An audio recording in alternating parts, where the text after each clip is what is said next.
உங்களுக்கு பல விஷயங்கள் உங்கள் வாழ்க்கையில் தேவை அப்படின்னு சொல்லிட்டு நீங்கள் நினைக்கலாம். அதற்காக பல விஷயங்களை நீங்கள் செஞ்சிட்ருக்கலாம்.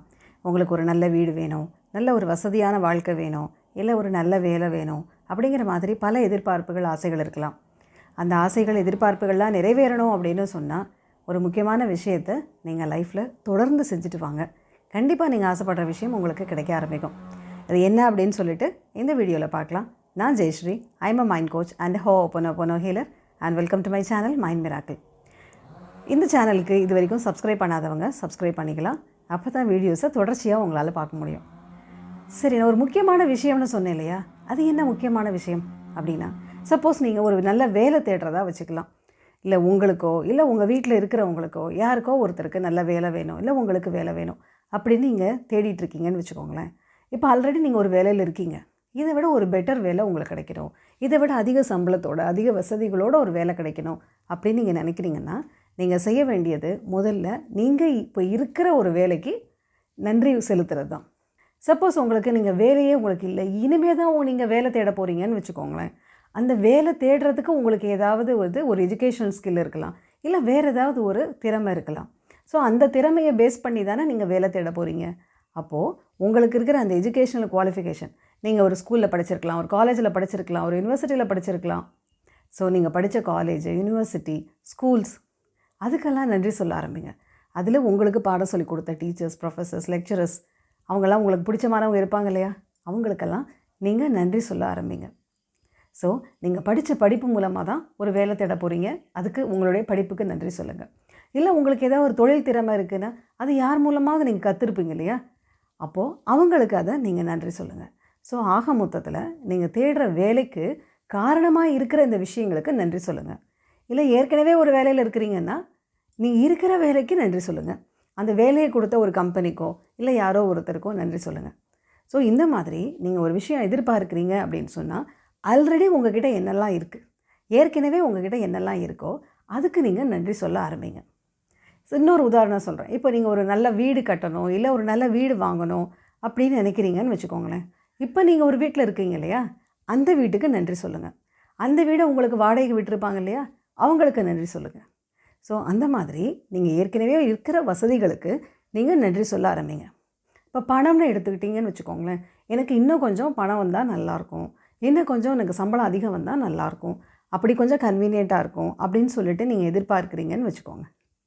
அப்போது உங்கள்கிட்ட ஏற்கனவே கொஞ்சம் பணம் இருக்குது தானே? அந்த பணத்தின் மூலமாக தான் நீங்கள் இது வரைக்கும் வாழ்ந்துகிட்டு இருக்கீங்க. அப்போது அந்த பணத்துக்கு நீங்கள் நன்றி சொல்லுங்கள். உங்கள்கிட்ட இருக்கிற பணம் குறைவாக இருந்தாலும் அதுக்கு நீங்கள் நன்றி சொல்ல ஆரம்பிங்க. இதை மாதிரி உங்கள்கிட்ட இருக்கிற, உங்களை சுற்றி பார்த்தீங்கன்னா உங்கள்கிட்ட நிறைய விஷயங்கள் இருக்கும். இல்லாதவை தனியாக இருக்கலாம், ஆனால் சில விஷயங்கள் உங்கள்கிட்ட இருக்கும் இல்லையா? அந்த சில விஷயங்களுக்கு நீங்கள் நன்றி சொல்ல ஆரம்பிங்க. இப்போ நீங்கள் பார்த்துட்ருக்கிற உங்களுடைய ஃபோன், இல்லை உங்களுடைய கம்ப்யூட்டர், இது எலக்ட்ரிசிட்டி, குடிக்கிறதுக்கு தண்ணி, சுவாசிக்கிறதுக்கு காற்று, இருக்கிறதுக்கு ஒரு இடம். ஸோ இத்தனை விஷயங்கள் நம்மக்கிட்ட, ஒரு பேசிக்கான விஷயங்கள் கூட நம்மக்கிட்ட இருக்குது இல்லையா? இந்த பேசிக்கான விஷயங்களுக்கு கூட நம்ம நன்றி செலுத்தலாம். ஸோ நம்ம எதுக்கு இதை செய்கிறோம் அப்படின்னா 3 விஷயங்கள். ஒன்று, நீங்கள் இருக்கிற விஷயங்களுக்கு நீங்கள் நன்றி செலுத்த ஆரம்பிக்கிறப்போ it is a signal to the universe. Okay, இவங்க நம்ம ஏற்கனவே கொடுத்துருக்கிற விஷயங்களுக்கு நன்றியோடு இருக்கிறாங்க அப்படின்னு சொல்லிட்டு இன்னும் பல விஷயங்களை நம்மளுக்கு கொண்டு வந்து தர ஆரம்பிக்கும். லா ஆஃப் அட்ராக்ஷன் படி எந்த உணர்வுகளை நீங்கள் வெளிப்படுத்துகிறீங்களோ அந்த உணர்வுகளை அதிகரிக்கக்கூடிய விஷயங்கள் உங்கள் வாழ்க்கையில் நடக்கும். இப்போ நீங்கள் இருக்கிற வேலைக்கு நன்றி செலுத்துகிறீங்க அப்படின்னு சொன்னால், ஒரு வேலைக்கு நன்றி செலுத்துகிறீங்களா, அப்போ இதை விட இன்னும் கொஞ்சம் பெட்டர் ஜாபை இவங்களுக்கு கொடுக்கலாம் அப்படிங்கிற மாதிரி you will start attracting such desires in your life. இது ஒரு விஷயம். இன்னொன்று என்ன அப்படின்னா, சயின்ஸ் படி, சப்கான்ஷியஸ் மைண்டு படி நீங்கள் யோசிக்கிறீங்க அப்படின்னு வச்சுக்கோங்களேன். நீங்கள் மனசில் நிறைவாக, இப்போ நீங்கள் நன்றி செலுத்துகிறப்ப எப்படி நீங்கள் உணர்வீங்க? கொஞ்சம் மனசு ரிலாக்ஸ்டாக இருக்கும், நிம்மதியாக இருக்கும், சந்தோஷமாக இருக்கும். சந்தோஷமாக தானே நம்ம நன்றி செலுத்துவோம் இல்லையா? நன்றின்னு சொல்கிறப்ப எப்படி இருக்கும்? சந்தோஷமாக தான் ஃபீல் பண்ணுவோம். So you are vibrating at a higher energy level. So ஆக மொத்தத்தில் நீங்கள் வெளிப்படுத்துகிற உணர்வுகள் தான் அட்ராக்ட் பண்ண ஆரம்பிக்கும். இது லா ஆஃப் அட்ராக்ஷன் படி. உங்களுடைய உணர்வுகள் எதை வெளிப்படுத்துதோ, அதாவது உங்களுடைய மனசு எந்த மாதிரி உணர்வுகளோடு இருக்கோ அதை அதிகரிக்கக்கூடிய விஷயங்கள் நடக்கும். இது ஒன்று.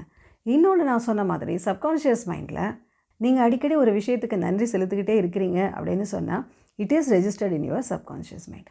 இன்னொன்று, நீங்கள் மனசில் நிம்மதியாகவும் சந்தோஷமாகவும் உணர ஆரம்பிப்பீங்க. அப்போ உங்கள் மனசில் ஒரு கிளாரிட்டி இருக்கும்.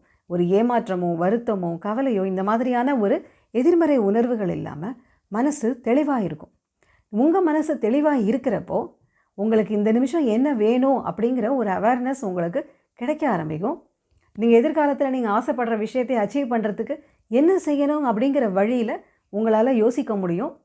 அதை அச்சீவ் பண்ணுறதுக்கு என்ன செய்யணுங்கிற அந்த ஆக்ஷனை உங்களால் எடுக்க முடியும். ஸோ நீங்கள் எந்த விதத்தில் நீங்கள் யோசித்தாலும் எந்த விதத்தில் நீங்கள் பார்த்தாலும் நன்றி உணர்வுங்கிற ஒரு உணர்வு இருக்க இருக்க நீங்கள் ஆசைப்படுற விஷயத்தில் எந்த ஒரு முறையிலையாவது உங்களால் அச்சீவ் பண்ண முடியும், அட்ராக்ட் பண்ண முடியும். ஸோ நீங்கள் செய்ய வேண்டியது என்னென்னா, நம்மக்கிட்ட இருக்கிற சின்ன சின்ன விஷயங்களுக்காவது நம்ம நன்றி செலுத்த ஆரம்பிக்கலாம். நம்மக்கிட்ட நம்ம பெரிய விஷயங்கள் இல்லாமல் இருக்கலாம், ஆனால் சின்ன சின்ன விஷயங்கள் இருக்கு இல்லையா? நம்மளுக்குன்னு ஒரு ஃபேமிலி, நம்மளுக்குன்னு ஒரு வீடு, நம்மளுக்குன்னு ஒரு வேலை. ஸோ நம்மக்கிட்ட இருக்கிற விஷயங்களுக்கு நம்ம நன்றி செலுத்த ஆரம்பிக்கிறப்போ ஆட்டோமேட்டிக்காக நம்ம எதிர்பார்க்குற பல நல்ல விஷயங்களை நம்மளால் வாழ்க்கையில் பெற முடியும். இந்த வீடியோ உங்களுக்கு பிடிச்சிருந்ததுன்னா லைக் பண்ணுங்கள்.